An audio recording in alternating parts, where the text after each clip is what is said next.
Montevideano agradece a Ricardo Arocena que nos reciba en su casa. Para la gente que está conectada a nosotros, a lo que publicamos especialmente en el blog, tú sos un autor muy frecuentado ya desde hace años y es difícil definirte, porque se te podría definir hoy en día como un artista, porque sos plástico de años, pero también escritor, ensayista, ejerciste el periodismo barrial con intensidad acá en Villa Dolores. O sea, sos un multimedia. Y lo que queremos plantear, porque coincidimos filosóficamente con Mauro Clusé, que nos está firmando, y contigo, tú sos un integrante de Montevideano, coincidimos en enfocar nuestra nacionalidad, nuestra identidad oriental, enraizada en arquetipos que están mucho antes de la independencia de la Republiqueta de Saxipuedes, como yo digo cuando me caliento, o de Ponzomilandia. Por eso le pusimos la senda está trazada. Entonces, ¿por dónde arrancarías? Y no sé, se me ocurre lo primero que estamos en víspera de un nuevo aniversario de nuestro héroe máximo, José Artigas. El lunes se cumple un nuevo aniversario de su nacimiento. Justo, ¿no?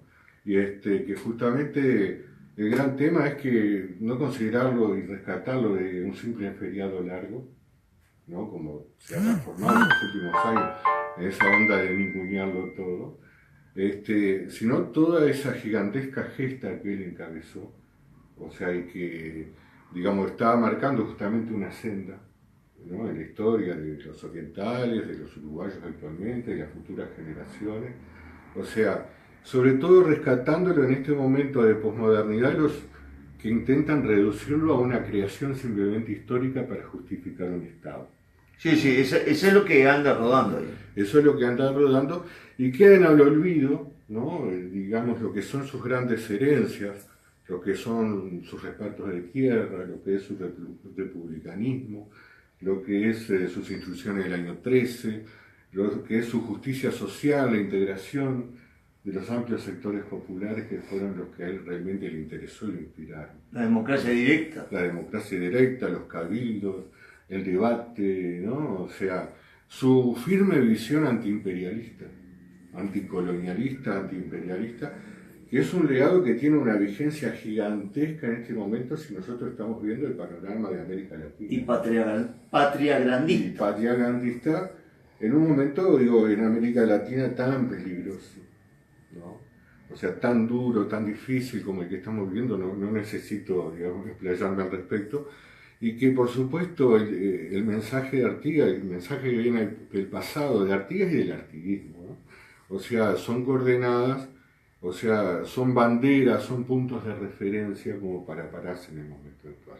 Digo, el 19 de junio, bueno, vamos a recordar ese Artigas, ¿no? Yo el otro día estaba calculando, porque hay mucha gente que, bueno, acá en este país y en todos los países del mundo, hay gente que se ríe de las cosas más hermosas o más sagradas, o como queramos llamarle, que se han burlado de la definición del éxodo.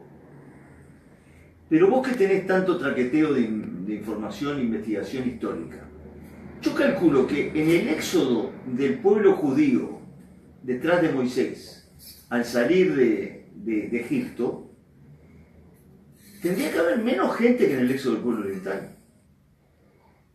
No sabría decirte. Y si te pones a pensar, ¿cuánta gente podría ser el pueblo judío esclava en Egipto?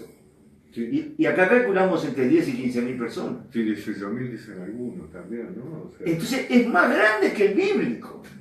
Y ese es el hecho de un pueblo que reacciona, digo, frente a una situación de opresión enormemente peligrosa para ese pueblo, y en la medida que toma el camino de la redota, digo, el término que inmortalizan los propios orientales, o sea, va adquiriendo, y perdonen los términos, pero no lo digo yo, una conciencia de clase. Claro. O sea, una conciencia del pueblo que se va gestando en ese proceso de redota y que, digamos, en esa maduración y todo lo que viene después es que va generando las grandes ideas que caracterizaron el artiguismo, sobre las cuales hablábamos hace un momento. Y además, una clase rural, campesina, que iba liderando a un éxodo que fue policlasista, porque había gente que eran soldados que vendían, incendiaban las casas, soltaban el ganado. Está la canción aquella de Tabaré Echeverri, ¿no? Sí, fue, digamos, visto en perspectiva, me imagino, un hecho impresionante aquel pueblo en marcha, ¿no? Impresionante verdaderamente. Impresionante verdaderamente. Y el éxodo, y lo que a veces no se conoce tanto, ¿no? Es el propio sentimiento, digamos, que tienen los que no pueden marchar al éxodo, ¿no? Hay un porcentaje de orientales que no van con Artigas por razones personales, coyunturales, del momento histórico, como por ejemplo el gaucho Culta, como otros que estaban... Claro, Culta, sí, José Culta. Y en toda esta franja, digamos, en amplios sectores queda una parte importante de ese pueblo que por distintas razones no marcha, pero que su corazón estaba en esa marcha. Y otra cosa con respecto al éxodo y a dónde llegó el éxodo, que desmiente más esta identidad supuestamente uruguaya que queremos defender como una cápsula, porque acá yo creo que casi todos los partidos políticos siempre han sido unitarios, no son federales. La identidad nace en el Ayuí, que no está en el terreno de la banda oriental. Sí, creo que es un proceso que se va gestando, ¿no? O sea, en las primeras dos asambleas, cuando le dicen a Artigas, usted es nuestro jefe, ¿no? O sea, toda una definición, porque hasta ese momento esa identidad no existía. Hay un proceso de generación de identidad, ¿no? Que, digo, alcanza sus puntos culminantes, digamos, en el propio proceso de la redota, cuando llegan a la Ayuí, cuando vuelven, está esa gran declaración casi magistral como la del G, ¿no? O sea, claro. Entonces, digo, todo eso va armando un perfil, ¿no? O sea, una definición que alcanza su momento culminante cuando después, posteriormente, se expresa en la... Bueno, la batalla de Guayabo y la fundación de purificación de la Liga. Claro, todo ese proceso que, digamos, que creo que es lo que sería bueno que entráramos a conversar los herederos de aquella patria, ¿no? Teniendo como posibilidad concreta, digamos, ahora el 19 de junio, ¿no? Como una instancia para hablar del tema, ¿no? Bueno, esa senda está trazada entonces desde allí, pero vamos a tu otro... Bueno, tenés varias vías de expresión, pero tu notoria enraizamiento con otro forjador de identidad oriental como fue Torres García, fundador de la Escuela del Sur, porque vos empezaste a trabajar ya hace muchos años con Ribeiro, con Edgar. Sí, yo y a través de Ribeiro y posteriormente con otra gente, también heredera del taller, digamos, fui armando en alguna medida cierta cultura artística, ¿no? O sea, hay que tener en cuenta, para mí, Torres ese es uno de los grandes paradigmas que tiene este país, ¿no? No lo digo yo, creo que... Sí, ya a esta altura. Digo, y bueno, digo, tuve la suerte de conocer a distintos herederos de ese taller, porque, digamos, de alguna forma tuve contacto en su momento con uno de los hijos de Torres, con Augusto. ¿Estuviste en la casa de Augusto? Estuve en la casa de Augusto,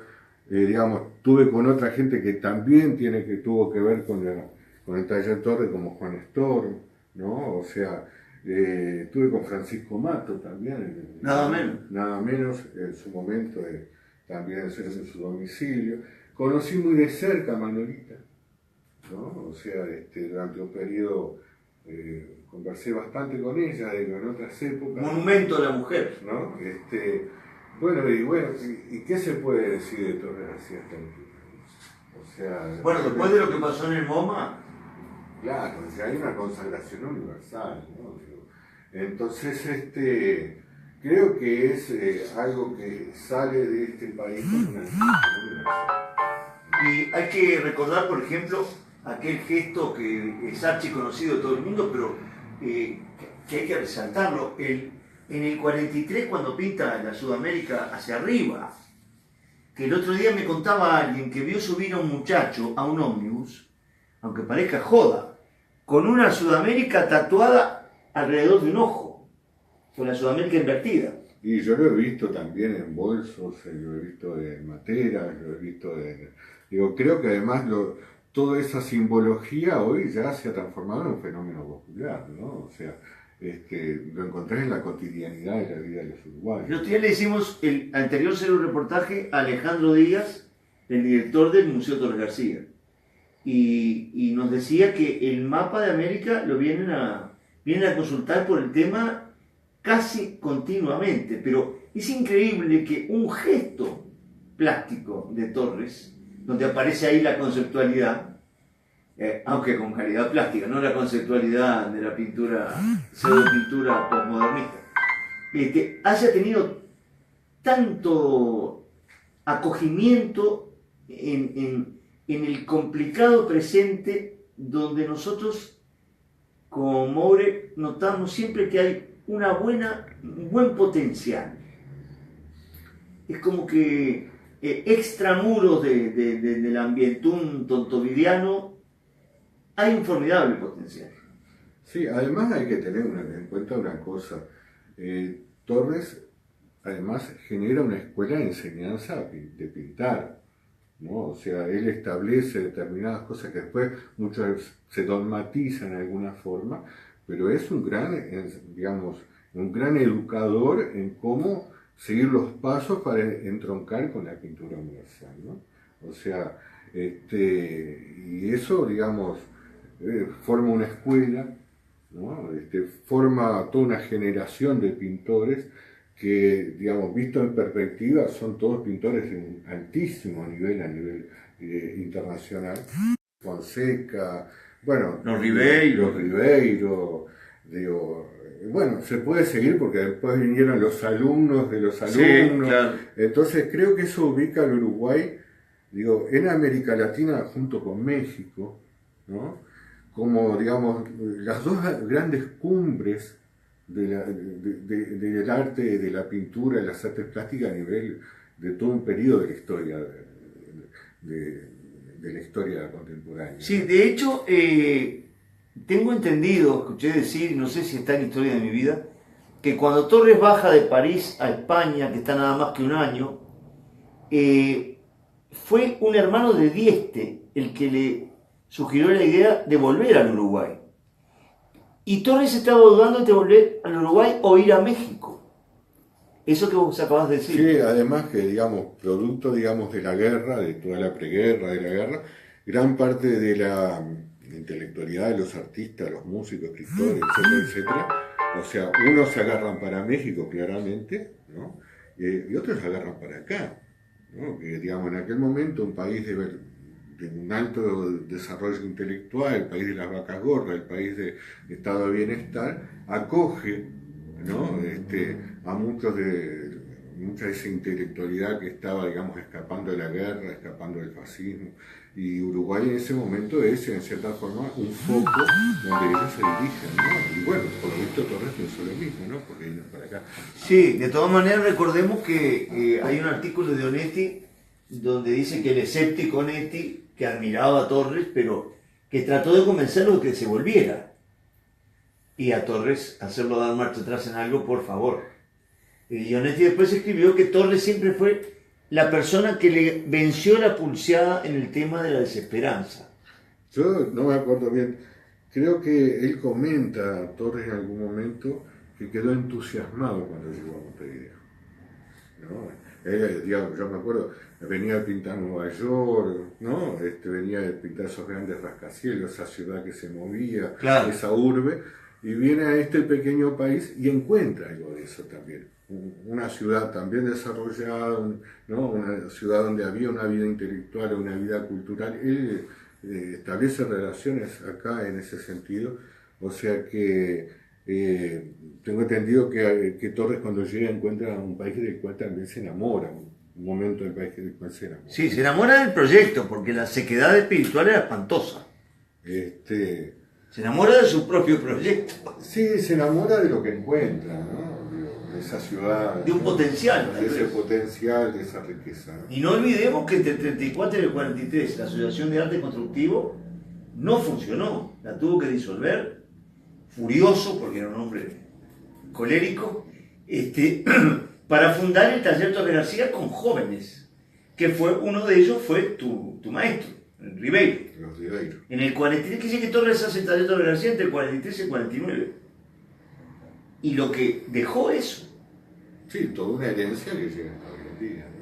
O sea, yo me asombro buscando en la actualidad cuánta gente que aún en el momento actual, digamos, sigue en el anonimato muchas veces, produciendo gran arte inspirado por la Escuela de Torres, ¿no? Y sobre un basamento ético que va más allá de lo estético, ¿no? Ser para ser. Porque se habla de vivir en lo eterno, de una humanidad nueva. Está muy vinculado a lo artiguista, a pesar de que Torres nos decía gente que estuvo al tanto de lo que fue el proceso de su infancia. Torres pintaba en las paredes del almacén de su padre, allá en la Plaza de las Carretas, donde está el Palacio Legislativo, y estaba rodeado de gauchos y de gente que traía las cosas del campo. Quiere decir que inconscientemente se fue a los 16, 17 años, que vivió un buen tiempo acá. Como que se fue impregnado de una rusticidad oriental, de una característica oriental que seguramente reafloró. También decía Lorente en una conferencia que escuché hace poco, que para él fue muy importante en París conocer el museo que está al lado de la Tour Eiffel, donde Augusto trabajaba y estudió todas las culturas indígenas. Y Torres eso lo captó allí y se puso a estudiar los símbolos indoamericanos que después aparecen en sus constructivos. Bueno, y ahora para ir hacia el otro lado, el de tu escritura, tú tienes muchísimos lectores en nuestro blog con muy diversos ensayos. Vienen la Crónica de la Patria Vieja, pero ahora se terminó la serie Dinosaurios. ¿En qué andás? ¿En qué proyecto andás de escritura? Mirá, que yo creo que es ensayística. Yo lo tomo más como informes especiales. Bueno, dejémoslo ahí. Digamos, la vida es como el arte y lo posible, en cierta forma, ¿no? Digamos, por las peculiaridades de mi historia personal, digamos, he ido agarrando en determinados periodos distintos ámbitos, así como tomé para el lado de la pintura, o también para el lado del periodismo, para el lado de la bibliotecología, o para el lado de otras actividades, ¿no? Y tuviste un periódico muy conocido, vecinal acá en Villa Dolores. Durante años edité un periódico. Bueno, tuve una pequeña editorial que también editamos libros, revistas, etcétera, etcétera, etcétera. Y eso marcó un periodo de mi vida que me acercó a muchas temáticas diferentes, ¿no? Que de alguna forma siempre han estado presentes a lo largo de toda mi existencia, ¿no? Bueno, hace poco acabamos de publicar todo lo que tiene que ver con el medio ambiente, la devastación del medio ambiente, que es un tema totalmente vigente, digo, alcanza con mirar los diarios. Bueno, publicamos también hace poco sobre el tema de la guerra y la paz, ¿no? Sí. Previo a eso, reflexiones sobre la posmodernidad, ¿no? O también el tema del propio papel de los medios de comunicación, que es un tema que a mí siempre Gran problema. O sea, la dominación cultural que se establece. Creo que estamos tratando de combatir con estos reportajes que son de extramuros de la cultura oficial. Creo que todo que lo fundamental es ir buscando la mayor cantidad de alternativas, ¿no? O sea, para enfrentar ese monolito cultural que se nos impone, ¿no? Entonces, justamente mi idea, tal vez ahora cuando se termine este periodo de este último trabajo sobre medio ambiente, es volver a insistir un poco sobre ese tema de la colonización cultural, tomando como pretexto, digamos, esto que un poco se generalizó con la historia de la ballena azul, Sí. ¿no? Y después de eso hay un tema que a mí me interesó siempre, lo he seguido a lo largo de toda mi vida, porque creo que tiene que ver con algo muy sentido en la historia nacional, que era el tema de la Universidad de la República, ¿no? O sea, grandes figuras intelectuales se han manifestado como intelectuales orgánicos de la Universidad de la República, y vengo trabajando en eso, ¿no? Todavía Es un tema muy interesante. ¿no? Bueno, entonces, para redondear, esto es un mensaje que quiero que mandes. La senda está trazada hacia la esperanza de un pueblo con identidad profunda y espiritual y combativa, o estamos en el apocalipsis now que nos quieren vender. Yo creo que la senda está trazada en el sentido de que hay en el pasado de nuestro país un riquísimo acervo, ¿no? Como para saber cuáles pueden ser nuestros futuros, ¿no? Las rutas que uno puede tomar. Pero también depende de nosotros que las tomemos. Ahí está. No podemos, frente a un bombardeo cultural. El periodista se atacó. Frente a un bombardeo cultural, político, ideológico, etcétera, que vivimos diariamente por múltiples lados, si nosotros nos callamos, estamos cerrando esa ruta, ¿no? Es imprescindible, digamos, salir al paso en cada uno de los eslabones donde se nos pretende imponer la cultura de la resignación. Eso. ¿No? En cada uno de los aspectos, sea en el tema de Artigas, sea en el tema de las artes plásticas, sea en el tema de lo económico, sea en el tema de lo cultural de los medios de comunicación, porque hay una tendencia que a mi entender ha arraigado de forma nefasta en sectores frente a esa ofensiva negar el pasado. Sí, hay que revalorar y tener presente al negro jefe. A Udulio y a todo lo que ha sido el riquísimo acervo que ha generado en nuestro país durante los últimos 200 años, tomando como referencia a la patria vieja, ¿no?